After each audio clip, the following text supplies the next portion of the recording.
Washington Yepes comparte un diálogo con el invitado. Son las 17:19. Saludamos cordialmente al abogado Juan Fernando Almeida, quien es el defensor de César Guerra, uno de los 15 procesados en el caso Zingue. Para recordar los hechos, estos hechos se habrían registrado el 30 de abril del 2012, cuando la Secretaría de Hidrocarburos y un consorcio petrolero, suscribieron un contrato de prestación de servicios para la exploración y explotación del bloque denominado Zingue dentro de la 10ª ronda petrolera. Para la Fiscalía, durante la adjudicación del contrato se habrían cometido irregularidades que incluirían el delito de peculado. Este caso está suspendido. Se supone que el día de hoy se reiniciaba la audiencia, por el COVID-19 se suspendió y consecuentemente vamos a tener pormenores de qué es lo que está pasando y recordarle a la ciudadanía cómo avanza el proceso. Muy buenas tardes al abogado Fernando Almeida. ¿Cómo está, abogado? ¿Qué tal? Washington, buenas tardes. Mucho gusto, gracias por la oportunidad. Un saludo para su distinguida audiencia. Bueno, cuéntenos, háganos un recuento. Ya lo hice en alguna medida, pero para contextualizar, ¿cuáles han sido en todo caso las principales argumentaciones que ha esgrimido la defensa en el caso, en el proceso? Gracias. A ver, primero que nada, el proceso la audiencia se encuentra suspendida porque obviamente los jueces se retiraron para deliberar. Esto quiere decir que están preparando su sentencia. La verdad, no había una fecha estimada para que se dicte la sentencia. Es un proceso que tuvo entre peritos y testigos 20 personas por lo menos. Tiene 2,000 y pico de fojas de prueba documental. Por lo tanto, el tribunal, si lo hace seriamente, que yo confío que sí va a hacer, se va a tomar un tiempo en analizar porque es mucha información que tienen que procesar.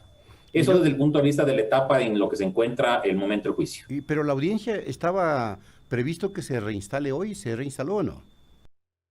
No hemos sido notificados con ninguna reinstalación para el día de hoy. No, eso no es correcto. Ya, ahora, en cuanto a lo que dice la Contraloría, de que esa contratación perjudicó al Estado por más de 5 millones, ¿no? Y sin embargo, la Fiscalía cree que perjudicó al Estado por más de 28,5 millones de dólares. ¿Cuál es la argumentación que esgrime la defensa entonces? Yo creo que es importante iniciar con un tema que va a denotar la fragilidad de la acusación por parte de Contraloría primero y de Fiscalía. Partamos de un tema. ¿Qué es lo que pasó en este proceso? El Estado, al recibir una sola oferta en el campo Zingue, de un solo consorcio que presentó una sola oferta, el Estado tenía una instrucción en el instructivo de licitación que decía que el Estado podrá negociar una mejoría de la tarifa. Podrá. El Estado nombró una comisión para que lo negocie. Y esta comisión negoció con la compañía contratista. Primero debemos partir de un hecho, que la negociación implica eso, una negociación, un acuerdo entre las partes, no una imposición de una de las partes como pretende hacer ver Fiscalía o Contraloría. ¿Qué hizo la comisión? La comisión elaboró un modelo económico, un modelo matemático, para que la gente entienda, una hoja de Excel, con unos puntos y unos elementos ahí para poder establecer cómo podrían negociar con la contratista, cómo hacerle ver a la contratista que necesitaban que se rebaje un poco esta tarifa. Contraloría toma este modelo matemático, que, ojo, es un modelo creado por la comisión, no era parte de las bases, no era obligatorio, no es el modelo con lo que la contratista hizo su corrida matemática.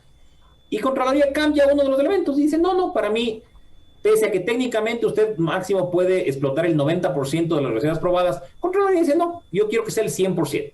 Entonces cambia y con eso dice, no, la tarifa debió haber sido $1 menos. De ahí salen sus 5 millones de diferencia.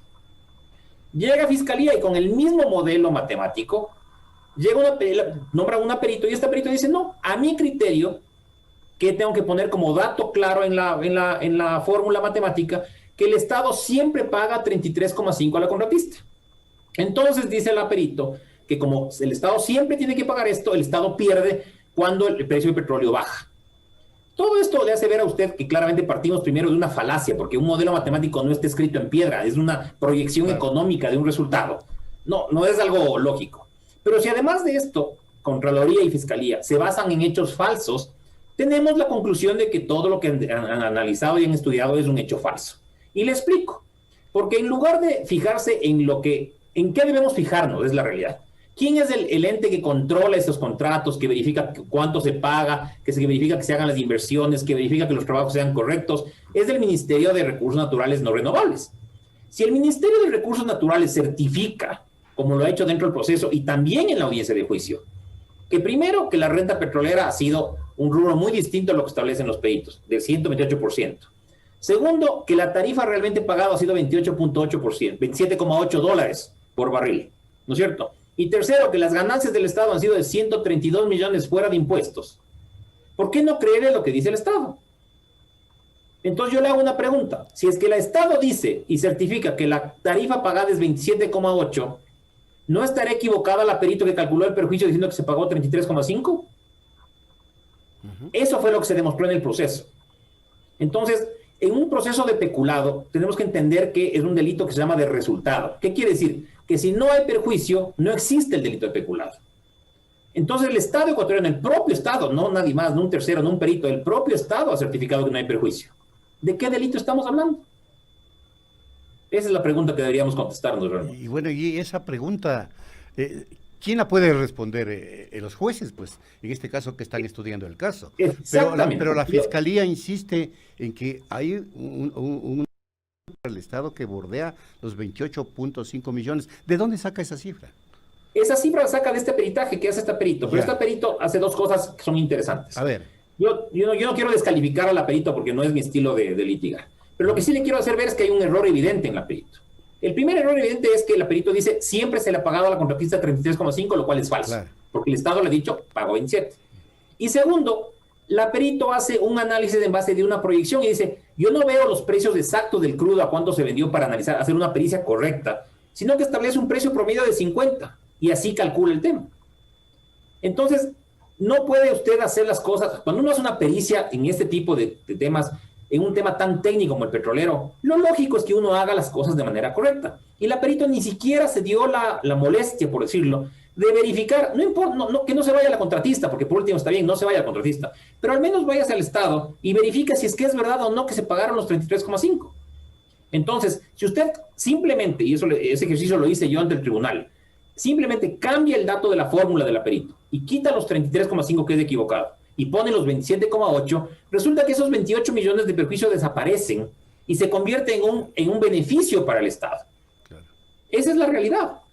Entonces, es lo que se demostró ante el tribunal el momento que se hizo ese análisis, de que cómo puede entenderse que hay una pericia que no haya verificado el gasto. Si se supone que la perito dice en su conclusión, el perjuicio podría ser de 28.5 millones que el Estado ha dejado de percibir, decía. Entonces yo le pregunté, si usted no revisó los pagos, ¿de quién dejó de percibir el Estado? Y no supo contestarme la perito. Y hay otro tema adicional que es importante que la gente sepa. Fiscalía designó dentro de la investigación y compareció a la audiencia un perito, un auditor. Este auditor tiene un resultado totalmente distinto. Este auditor verificó los pagos realizados, verificó las inversiones y él determina que hay beneficios para el Estado y no hay perjuicio. Entonces hay una regla en derecho penal que dice que ante la duda el juez tiene que fallar a favor del acusado.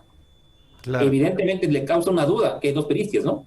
Ahora, uno de los abogados defensores de los 4 dice que el Estado no ha invertido un solo dólar y más bien ha recibido más de 400 millones de dólares. ¿Cómo es esto posible? Yo quiero ser claro. Es decir, a ver, cuando se dice que no se ha invertido un solo dólar, significa que el presupuesto del Estado no ha sido utilizado para invertir en este campo. Eso es una realidad. ¿Ya? A ver, ¿cuál es y aquí tenemos que volver a la génesis de este tipo de contratos. ¿Qué es lo que busca este tipo de contratos? ¿No es cierto? Lo que busca este tipo de contrato es que se exploren y se descubran nuevos yacimientos petroleros. ¿Para qué? Para que esa producción pase al Estado y el Estado tenga mayores recursos, ¿no es verdad? Entonces, claro, en este sentido, ¿lo que significa?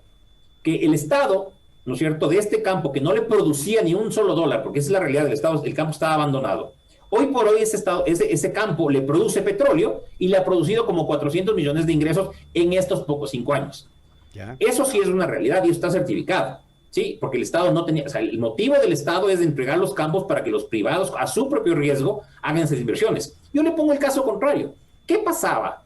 ¿No es cierto? ¿Qué pasaba si venía la compañía, invertía 27 millones, que era el plan original, y no encontraba petróleo que sea comercialmente explotable? Porque eso es importante. Aquí la gente cree, y está equivocada, que uno llega, se para y dice, aquí voy a hacer un huequito, hago el hueco y de ahí brota el petróleo y ya está. Las cosas no son así. Hay pozos exitosos y hay pozos que no son exitosos. Hay pozos que por más éxito que se tenga, sale más agua que petróleo. Son pozos que no son comercialmente explotables. Pero esa inversión es a riesgo de la contratista. Si es que el petróleo que se produce no es suficiente para comercializar, toda esa inversión que hizo la contratista, el Estado no la paga. Ese es un riesgo de la contratista. Por eso la actividad petrolera es uno de los mayores riesgos que existen. Claro. Ahora, en el caso de sus defendidos, ¿la situación procesal es similar a la de los otros procesados o tiene alguna particularidad? A ver, debo manifestarle que la acusación de fiscalía comenzó indicando que todos los 15 éramos autores del delito de peculado. Ya. En el alegato de clausura, fiscalía cambia la acusación. Y fiscalía dice, no, ya no son todos autores. Ahora, básicamente, casi el 50% son autores y el 50% son cómplices. Con una particularidad, habían 2 privados y habían 13 funcionarios públicos. ¿Sí? Uh-huh. Los 13 funcionarios públicos, y estaba el ex ministro de Energía, estaba el ex viceministro de Energía, y los demás eran miembros de las comisiones. La una de la comisión de contratación, que se llama COL, y los otros eran miembros de la comisión evaluadora. Entonces, resulta que en la cuestión de fiscalía, de los miembros de la comisión evaluadora, todos son cómplices menos uno, que es autor, lo cual no guarda sindéresis. Y del comité de contrataciones del COL, todos, incluido el secretario, que ni siquiera vota, son autores, pero una miembro es cómplice. Y vamos a los privados, y de los privados, el que se quedó con el contrato termina siendo cómplice, y el que firmó el contrato y salió del contrato, que es muy defendido, quedó de autor. Entonces, esa es la teoría de fiscalía que presentó ante los jueces. Ya. Ahora, ¿se inscribiría usted como abogado defensor este caso, este proceso en el tan mentado lawfare que se ha dado en el país y que se sigue dando? A ver, yo quiero ser muy claro. Para mí, en el tema petrolero es un tema exageradamente técnico. Desde luego. ¿Sí? Y por lo tanto, un tema que no para todo el mundo es entendible y comprendible. En la audiencia se pudo verificar que lastimosamente se confundían términos y también, debo decirlo, hubo peritos de la Fiscalía que pretendieron engañar a los jueces. Y les soy muy honesto, hubo un perito de Fiscalía, que se supone que es un perito técnico, que quiso engañarle a los jueces diciéndoles, o mintiéndoles, la verdad, puedo hablar con franqueza, ¿ya? Mintiendo a los jueces diciendo que si es que el ingreso del campo por la venta del petróleo no era suficiente para pagar la tarifa, se pagaba del presupuesto general del Estado. Entonces, imagínense, llegó a hacer una mentira tan grande y cuando se le contrastó con el contrato, diciéndole en qué parte se dice, él dijo, es que en un PDF que yo revisé de un contrato estaba esto. O sea, así de ligero se manejó el tema. Vino, o sea, cosas como que llegó una persona y dijo que un ingeniero a ojo de buen cubero creía que las reservas podían ser mayores. O sea, imagínense, algo tan técnico como el petróleo que un perito diga a ojo de buen cubero. Llegó gente de Contraloría, la cual en los procesos de contratación petrolera, sobre todo, hay una parte fundamental para saber cómo se llenan los formularios y es las preguntas y respuestas. ¿Sí? Eso es fundamental porque ahí se absorben muchísimas consultas y dudas en relación a la forma de llenado de los formularios. La jefa de equipo de Contraloría, ante la pregunta mía de si es que había revisado las preguntas y respuestas, ¿sabe qué me contestó? Que no. Que solo había revisado las preguntas y respuestas que estaban en la hoja de negociación, pero que eran 5 preguntas. Claro. ¿Sabe cuántas preguntas habían en total? 241. Pero es una falla procesal tremenda, abogado. Bien, claro. Si no tengo toda la información, ¿cómo puedo expresar un comentario? Llegó otro funcionario de Contraloría y dijo, no, es que para mí la oferta tenía que ser descalificada. Entonces yo me paré y le pregunté, disculpe, usted ha manifestado esto, ¿en qué norma dice que la oferta debe ser descalificada? ¿Sabe qué me contestó? No conozco, pero había declarado que tenía que ser descalificada. Entonces yo digo, si es que no se revisan las cosas, si no se entienden las cosas, si dentro de la audiencia la acusación de Procuraduría o la acusación de Contraloría o la misma Fiscalía confunde términos, habla de reservas originarias que no existen, no habla de reservas probadas, confunde construir, por ejemplo, hay que construir los pozos, no, se perforan los pozos. Entonces se confunde la parte técnica. Usted ahí se da cuenta que lo que pasó en este caso es que no existe una verdadera comprensión.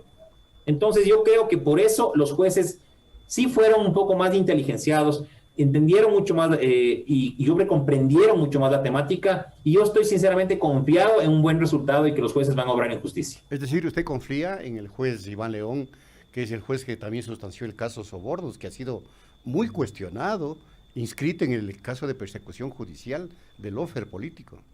Verá, yo le voy a ser sincero, yo no tengo motivos para desconfiar. Yo le vi la actitud del juez en la audiencia, yo creo que fue un juez perceptivo, fue un juez que entendió, a mi criterio, a mi lectura personal, sí, yo creo que ellos entendieron bien las preguntas que se hizo, las dudas que se realizaron, incluso en los alegatos de cierre, estuvieron muy atentos a las defensas. Yo, le soy sincero, sí confío y espero no equivocarme. Bueno, ojalá esa confianza se revista en que estén apegadas al debido proceso y a la justicia. Abogado, muchas gracias por haber atendido este diálogo. A la orden. Muy bien, Juan Fernando Almeida, abogado de César Guerra, uno de los procesados en el caso Singue, estuvo aquí en Punto Noticias. Vamos a la pausa. Punto Noticias, apasionados por las noticias.